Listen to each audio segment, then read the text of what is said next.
Halo, kembali lagi belajar bersama Belsa. Kali ini kita akan menuntaskan paket 3 Bahasa Indonesia dari buku Meraih Prestasi. Sekarang bagian esainya. Nomor 41. Jelaskan jenis-jenis tokoh dalam suatu cerita. 41. Tokoh adalah pelaku dalam suatu cerita. Pelaku dalam cerita. Berarti tokohnya terbagi menjadi 2. Berdasarkan peran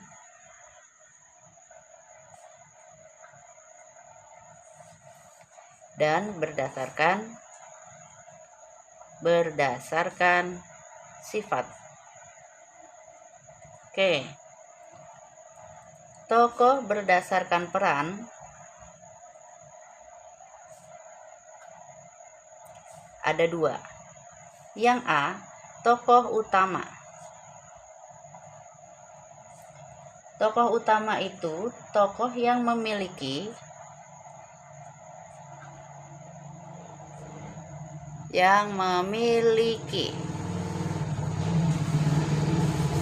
karakter yang kuat.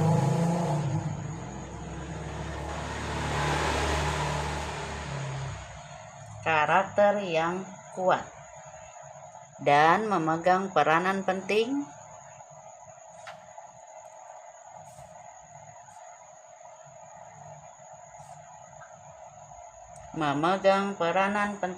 dalam cerita. Nah, sebaliknya ada tokoh utama, ada tokoh pendamping. Kalau kita biasa sebutnya figuran. Tokoh yang berperan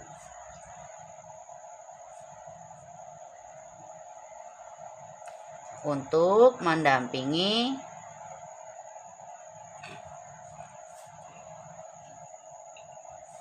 tokoh utama. Figuran ini biasanya munculnya dalam cerita tidak terlalu sering.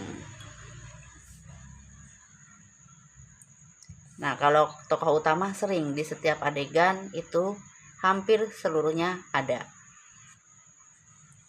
Oke, ini dia. Tokoh berdasarkan sifat.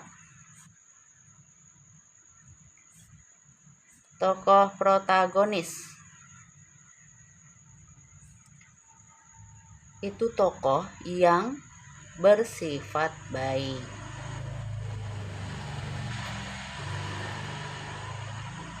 Biasanya pemerannya itu lemah lembut, tegar. Nah, seperti itu. Itu bersifat baik. Sekarang kebalikannya, tokoh antagonis, tokoh yang bersifat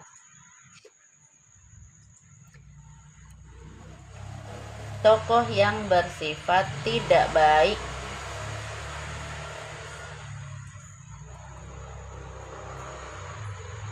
buruk, suka iseng, nakal, atau kalau terhadap orang tua suka melawan. Nah, itu tokoh antagonis. Jadi ingat, ada tokoh itu terbagi menjadi 2 berdasarkan peran.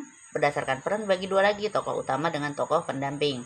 Tokoh yang berdasarkan sifat, tokoh protagonis dan tokoh antagonis. Apa perbedaan informasi tersirat dan informasi tersurat? Informasi tersurat. Informasi yang tertulis dengan jelas. Jadi langsung bisa kita baca di dalam teks bacaan, tertulis dengan jelas. Lalu informasi tersirat.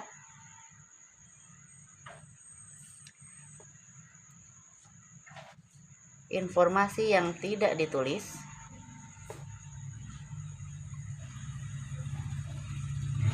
secara jelas. Bagaimana struktur teks prosedur?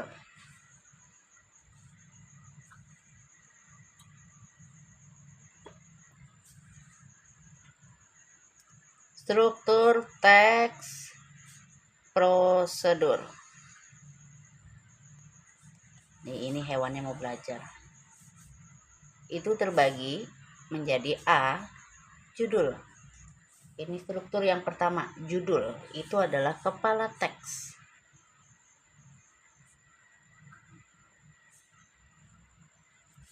Kalimatnya pendek. Oke. Yang kedua itu tujuan. Tujuan dari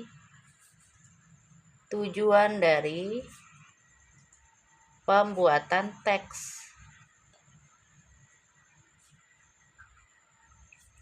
Tujuan dari pembuatan teks.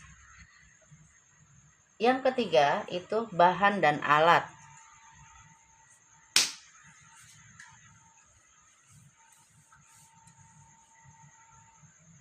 Nah, bahan dan alat ini hanya pilihan ya. Hanya pilihan. Jadi tergantung dari teksnya, apakah dia menggunakan bahan dan alat. Jika tidak, ya tidak diperlukan. Kalau misalnya teks prosedurnya itu memang harus menggunakan barang, maka harus dijelaskan bahan-bahannya dan alat-alatnya. Yang keempat, langkah-langkah. Nah, ini dia prosedurnya. Langkah-langkah. Seperti tadi kita membahas prosedur menyalakan kompor gas. Langkah pertama, langkah kedua, sampai terakhir. Jadi langkah-langkahnya harus dijelaskan. Langkah-langkahnya harus dijelaskan secara urut. Jadi jangan berantakan. Seperti tadi kompor, saat sudah memeriksanya sambung atau tidak selang kepada gas dan kompornya, langsung kamu lihat api. Lihat api dari mana kalau belum dinyalakan. Kan seperti itu. Jadi harus berurutan. Bagaimana cara menentukan ide pokok dalam suatu paragraf? Cara menentukan ide pokok. Yang pertama, kita harus membaca. Harus membaca dengan cermat.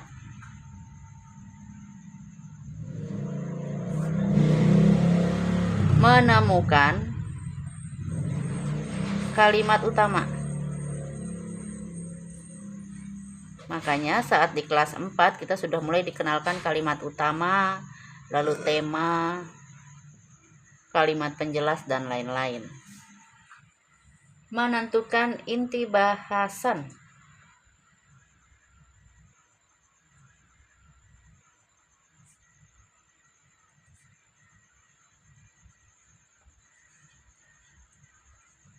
Dari kalimat utama.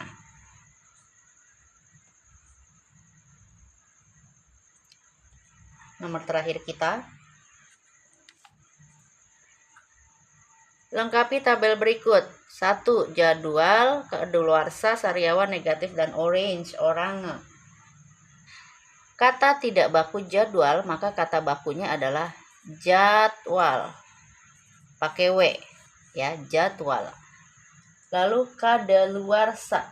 Kadaluarsa ini dia juga pakai W, kadaluarsa. Sariawan. Sariawan ini tetap, ya, dia sudah baku. Negatif itu pakai F, bukan pakai V. Negatif, dan tidak ada E di belakangnya. Orange atau orange, bahasa bakunya oranye. Oke, ini dia kata bakunya yang sesuai dengan KBBI. Oke, sampai di sini dulu pembahasan kita di bagian 2 paket 3 bahasa Indonesia buku meraih prestasi. Jangan lupa aktifkan loncengnya supaya saat Ibu update jawaban-jawaban yang lainnya dalam buku meraih prestasi atau video yang lainnya, kalian bisa langsung melihatnya. Terima kasih.